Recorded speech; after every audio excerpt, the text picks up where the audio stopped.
Tidak ada yang aneh dari jalan Melati. Itulah masalahnya. Jalan itu terlalu rapi untuk sebuah tempat yang menyimpan rahasia. Aspalnya halus, tanpa lubang. Pohon-pohon ketapang berjajar dengan jarak yang hampir seragam. Seperti ditanam oleh seseorang yang tidak suka ketidakteraturan. Setiap rumah dicat dengan warna netral, krem, hijau pucat, coklat muda, dan semuanya memiliki pagar setinggi dada orang dewasa. Di sore hari, aroma masakan keluar dari dapur-dapur. Di malam hari, suara televisi saling tumpang tindih dari balik jendela. Normal, sangat normal. Karena itu, Raka langsung merasa tidak nyaman saat mobil pickup yang ia sewa berhenti di depan rumah kontrakannya. Rumah itu bernomor ke-14. Ia turun dari mobil, mengucapkan terima kasih pada sopir, lalu berdiri beberapa detik terlalu lama di depan pagar. Matanya menyapu deretan rumah, bukan karena kagum, melainkan karena instingnya berkata ada yang tidak pas. Nomor 12 ada di rumah sebelah kanan. Angkanya dicat hitam, sedikit mengelupas. Namun di sebelah kiri rumah 14 bangunan itu ada, jelas ada. Tapi tidak ada angka, tidak ada bekas paku, tidak ada noda cat bekas nomor lama. Seolah rumah itu memang tidak pernah diberi identitas, padahal semua rumah lain memilikinya. Pak, Raka memanggil Pak Wira, pemilik kontrakan yang sedang mengunci pintu mobilnya. Itu rumah sebelah. Kenapa gak ada nomornya? Pak Wira berhenti, tangannya masih memegang kunci. Ia tidak langsung menoleh. 1 detik, 2 detik, lalu ia tertawa kecil. Oh, itu, katanya. Tapi suaranya terdengar lebih tipis dari tawa. Dari dulu memang begitu, nanti juga terbiasa. Nggak kosong kan? Tanya Raka. Setengah bercanda, Pak Wira menoleh cepat. Matanya menyipit. Jangan pedulikan rumah itu, katanya pendek. Yang penting rumahmu aman. Kalimat itu mengakhiri pembicaraan, bukan karena terdengar meyakinkan, melainkan karena terdengar seperti peringatan. Malam pertama, Raka belum sepenuhnya menata barang. Beberapa kardus masih menumpuk di ruang tamu. Tirai hanya terpasang di kamar tidur. Lampu-lampu sudah menyala semua, tapi rumah itu tetap terasa lebih gelap dari seharusnya. Jam dinding yang ia pasang berdetak keras. Tik, tik, tik. Detaknya tidak selaras dengan jam ponsel. Sedikit lebih lambat.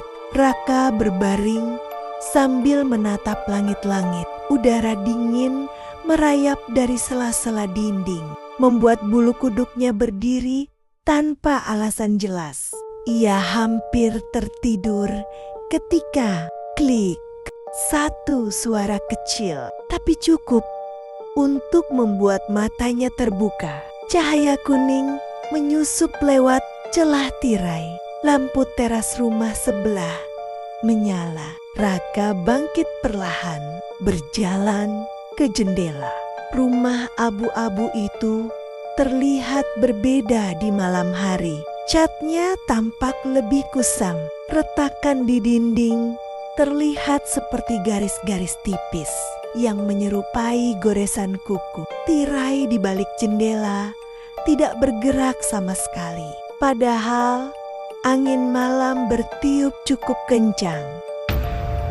Dan entah kenapa Jaraknya terasa lebih dekat, seolah rumah itu sedikit menggeser posisinya ke arah rumah Raka. Raka menggeleng, mengutuk pikirannya sendiri. Capek, gumamnya.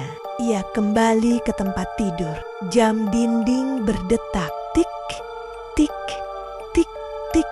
Tanpa ia sadari, jarum jam menunjuk jam 2:13. Pagi harinya, Raka menemukan sesuatu yang membuat perutnya mengencang.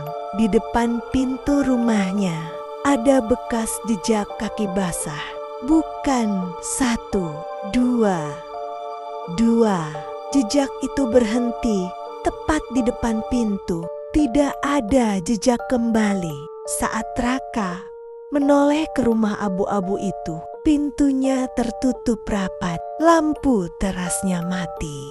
Dan untuk sesaat, ia merasa rumah itu sedang memperhatikannya. Rumah nomor 14 menerima penghuni baru dan sesuatu di sebelahnya. Baru saja menyadari kepulangannya, Raka tidak menceritakan soal jejak kaki itu pada siapapun. Ia berdiri lama di depan pintu rumahnya pagi itu, memandangi bekas basah di lantai keramik yang perlahan mengering. Bentuknya tidak samar seperti jejak air biasa. Setiap lekukan jari terlihat jelas. Tumitnya terlalu dalam, seolah yang menginjak membawa beban berat atau tubuh yang tidak sepenuhnya seimbang.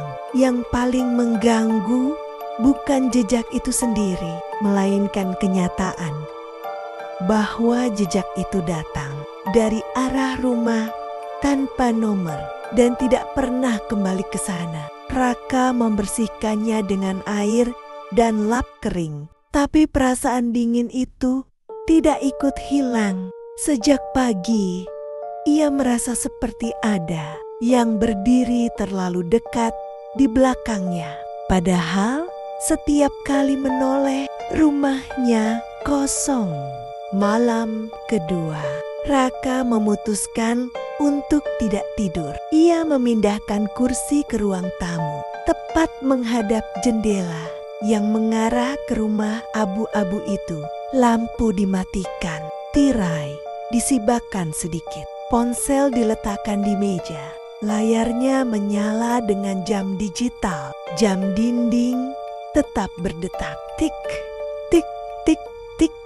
Detaknya terdengar tidak sinkron dengan detak jantungnya 02,07, 02,08, 02,09. Udara di ruangan mulai terasa berat, seperti tekanan di telinga saat turun ke tempat tinggi. 02,1. Lampu-lampu rumah tetangga masih menyala. Tidak ada yang aneh. 02,11. Angin berhenti bertiup. Daun ketapang di luar jendela membeku di posisinya. 02,12. Jam dinding melambat. 1 detik terasa lebih panjang dari seharusnya. Raka menahan napas. 02,13. Lampu teras rumah abu-abu menyala. Bukan berkedip, bukan redup, lalu terang, langsung menyala penuh. Cahaya kuning itu menyorot pagar berkarat, membuat bayangannya jatuh panjang ke aspal. Dan bayangan itu bergerak lebih dulu sebelum sumber cahayanya benar-benar stabil. Raka menelan ludah, lalu ia mendengarnya. Toh, suara itu datang dari rumah sebelah, bukan dari pintu depan, bukan dari jendela, melainkan dari dalam rumah itu sendiri. Toh, seperti seseorang mengetuk dinding dari arah dalam. Tok. Raka merasakan kulit kepalanya menegang. Ia memperhatikan pintu kaca rumah itu.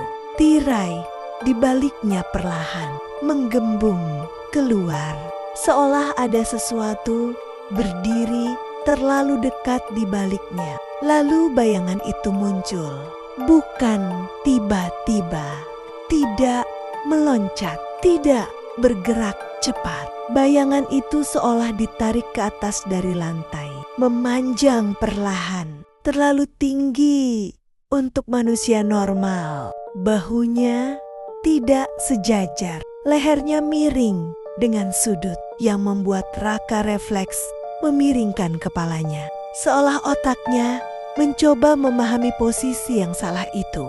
Bayangan itu tidak berjalan, ia hanya hadir, dan meski tidak ada mata yang terlihat, Raka tahu bayangan itu sedang menatap langsung ke arahnya. Tok, ketukan berikutnya terdengar lebih dekat, bukan lagi dari rumah itu, melainkan dari pintu rumah Raka sendiri. Pelan, teratur, sopan, tok, tok. Raka berdiri dengan kaki gemetar. Ia melangkah mendekati pintu. Setiap langkah terasa seperti menuruni air dingin. Tangannya berhenti di gagang pintu. Tok, tok. Siapa? Suaranya pecah. Tidak ada jawaban. Ia mengintip lewat lubang pintu. Kosong. Lorong jalan melati sunyi, terlalu sunyi. Namun saat Raka menurunkan pandangan, ada keset di depan pintunya. Keset yang tidak ada sebelumnya. Warnanya abu-abu gelap. Permukaannya basah. Air menetes pelan ke lantai. Di atasnya tertulis dengan spidol hitam. Hurufnya tidak rata, seolah ditulis dengan tangan yang gemetar. Selamat datang kembali. Raka mundur selangkah.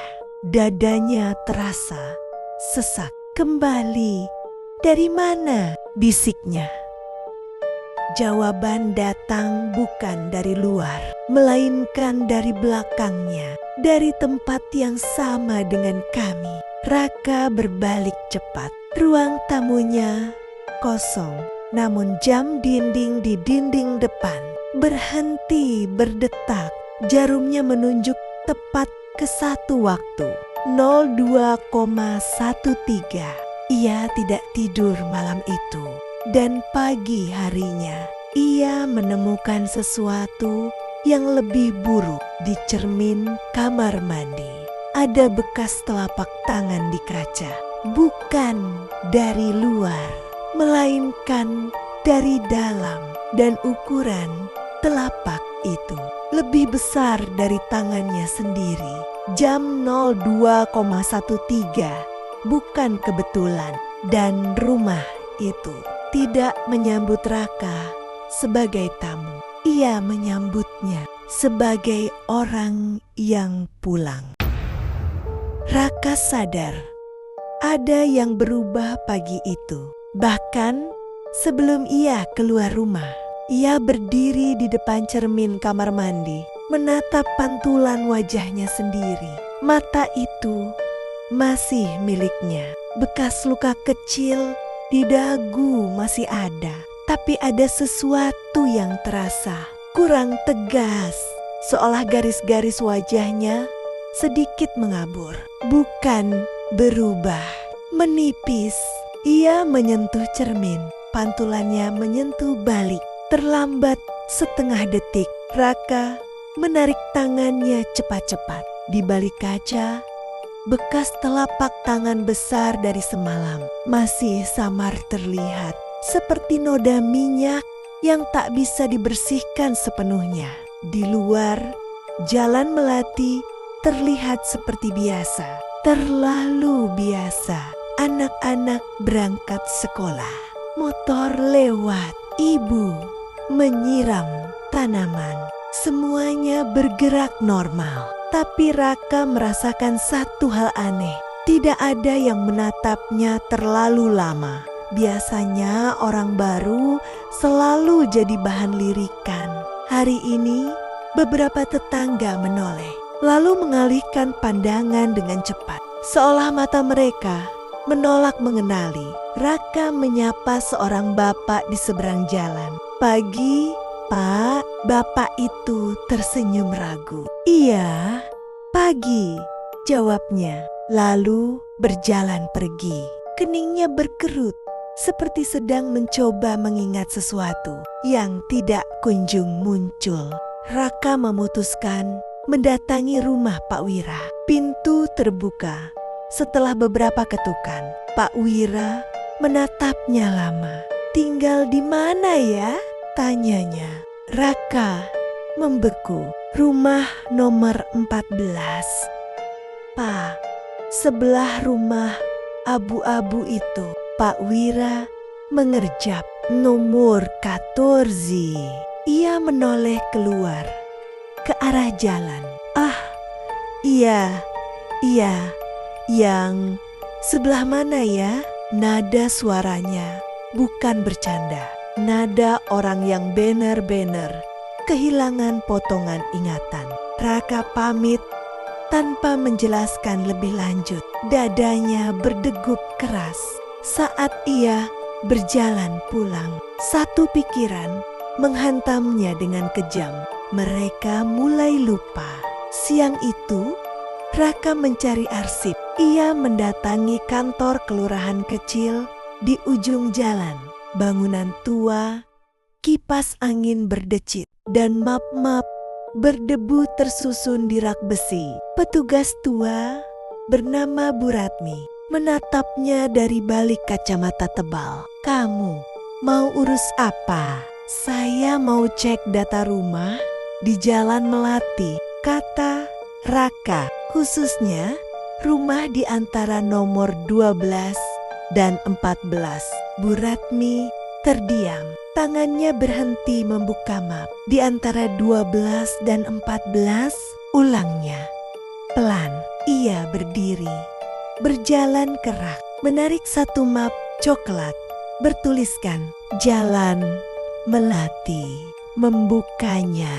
Raka ikut menunduk. Di dalamnya, data tersusun rapi. Nomor ke-10, ke-11, ke-12. Langsung lompat ke tidak ada ke-13. Bu Ratmi menghela napas panjang. "Sejak kapan kamu tinggal di situ?" tanyanya lirih. "Seminggu."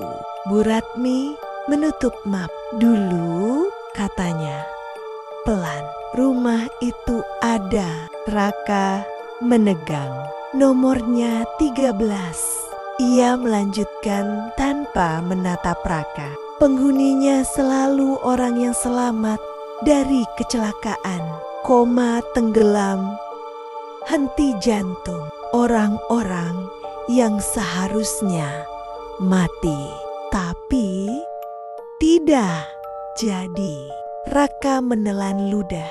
"Terus mereka kemana?" Bu Ratmi akhirnya menatapnya. Tatapan yang penuh iba. "Mereka tidak pergi," katanya. "Mereka dipindahkan." Bu Ratmi menceritakan sesuatu yang membuat tangan Raka dingin. Rumah itu bukan rumah biasa.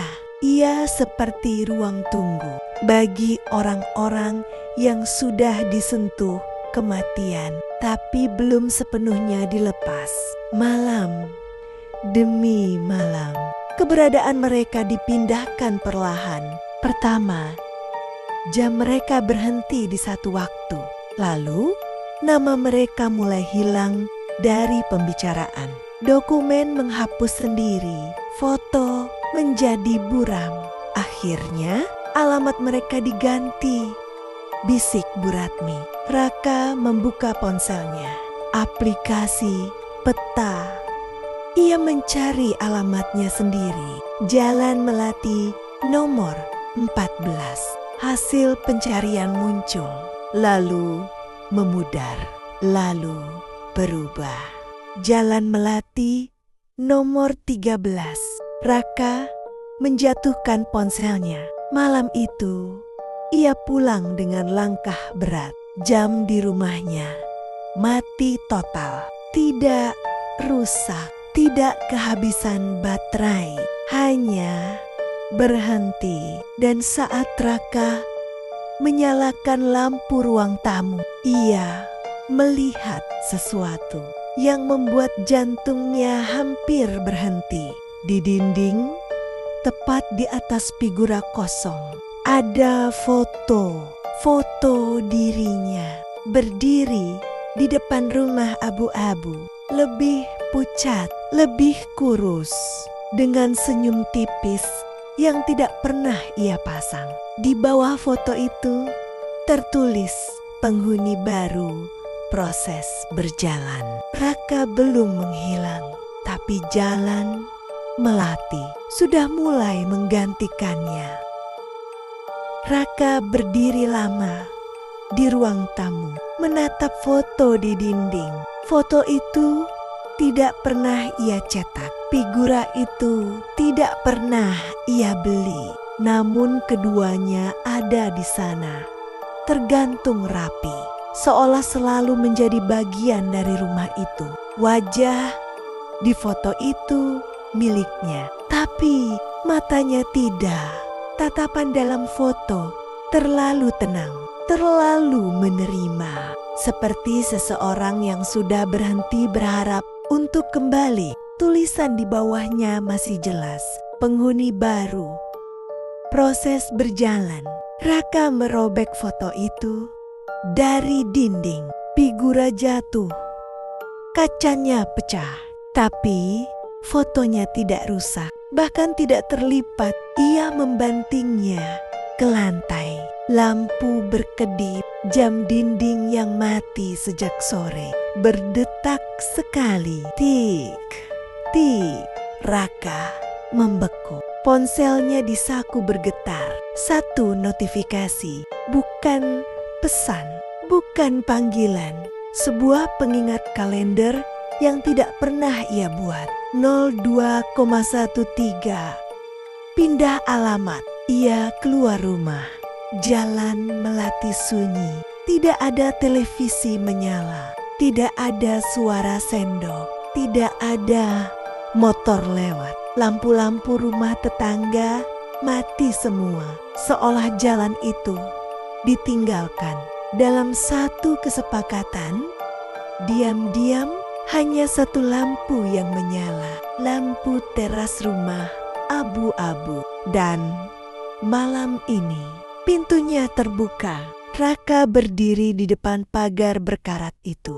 Rumah itu tampak lebih besar dari sebelumnya. Lebih dalam, lebih siap. Udara di sekitarnya dingin dan lembab, berbau obat, karat, dan sesuatu yang terlalu lama terendam air. Dari dalam terdengar suara jam berdetak. Tik, tik, tik. Raka melangkah masuk. Lorong di dalam rumah itu sempit. Dindingnya tidak sepenuhnya lurus. Sedikit melengkung ke dalam, seperti tulang rusuk. Catnya mengelupas, memperlihatkan lapisan-lapisan lama dengan warna berbeda. Seolah rumah itu pernah menampung banyak masa. Di dinding kiri, foto-foto berjajar. Puluhan wajah asing. Laki-laki, perempuan, tua, muda. Semua dengan ekspresi yang sama. Tenang dan kosong. Di bawah setiap foto tertulis alamat. Jalan Melati nomor 13 dan satu keterangan kecil. Status selesai. Langkah Raka melambat saat ia mencapai ujung lorong. Di sana satu bingkai masih kosong. Di bawahnya tertulis status proses berjalan. Kalau kamu Masuk lebih jauh? Suara itu terdengar dari belakang. Kamu tidak akan bisa pulang. Raka berbalik. Bu Ratmi berdiri di ambang pintu. Namun tubuhnya tampak lebih kurus, lebih transparan. Seolah sebagian dirinya tertinggal di tempat lain. Kamu? Raka tercekat. Bu Ratmi tersenyum lemah. Aku dulu juga hampir mati, katanya. Tapi aku menolak masuk sepenuhnya. Terus kenapa rumah ini masih ada? Karena selalu ada yang kembali terlalu jauh, jawabnya pelan. Dan dunia tidak tahu harus menaruh mereka di mana. Raka menggeleng. Aku masih hidup. Bu Ratmi menatapnya lama. Kamu hidup, katanya. Tapi kamu tidak sepenuhnya kembali sejak kecelakaan itu. Jam berdetak lebih keras. Tik, tik, tik, tik. Jam 0213. Lanjut, Bu Ratmi. Adalah saat jiwamu seharusnya pergi, tapi kamu menahannya. Rumah ini menyelesaikan sisanya. Lampu lorong berkedip. Foto-foto di dinding bergetar satu persatu. Mata di foto-foto itu seakan menoleh ke arah Raka. Bukan bergerak, bukan hidup, hanya menyadari kalau aku tidak mau, teriak Raka. Bu Ratmi menunduk. Semua yang menolak, katanya lirih. Akhirnya lupa caranya tetap ada. Lantai di bawah kaki Raka terasa dingin. Retakan muncul, membentuk angka 13. Jam berdetak terakhir kali. 02,13. Cahaya menyilaukan. Bukan putih, melainkan kuning pucat. Seperti lampu rumah sakit. Raka merasa dadanya ringan. Terlalu ringan. Ia menatap tangannya sendiri. Ujung jarinya mulai memudar. Seperti asap tipis yang tertiup angin pelan. Ia ingin berteriak, tapi suaranya tidak keluar. Foto kosong di dinding perlahan terisi. Wajah Raka muncul di dalamnya. Lebih pucat, lebih kurus. Lebih kurus. Dengan senyum tipis yang kini ia kenali. Senyum orang yang sudah berhenti melawan. Tulisan di bawah foto berubah. Status selesai. Pagi hari di Jalan Melati kembali normal. Anak-anak berangkat sekolah. Ibu-ibu menyapu halaman. Rumah-rumah berdiri rapi. Nomor ke-12, nomor ke-13, nomor ke-14. Seorang pria baru berdiri di depan rumah nomor 14, menurunkan kardus dari mobil pickup. Ia menatap ke kiri. "Mbak," tanyanya ke tetangga, "rumah sebelah kok kelihatannya kosong ya?" Tetangga itu tersenyum ramah. "Oh, itu dari dulu memang begitu. Lampu teras rumah nomor 13 mati menunggu malam. Menunggu jam 2 lewat 13 menit. Menunggu orang yang pulang berikutnya."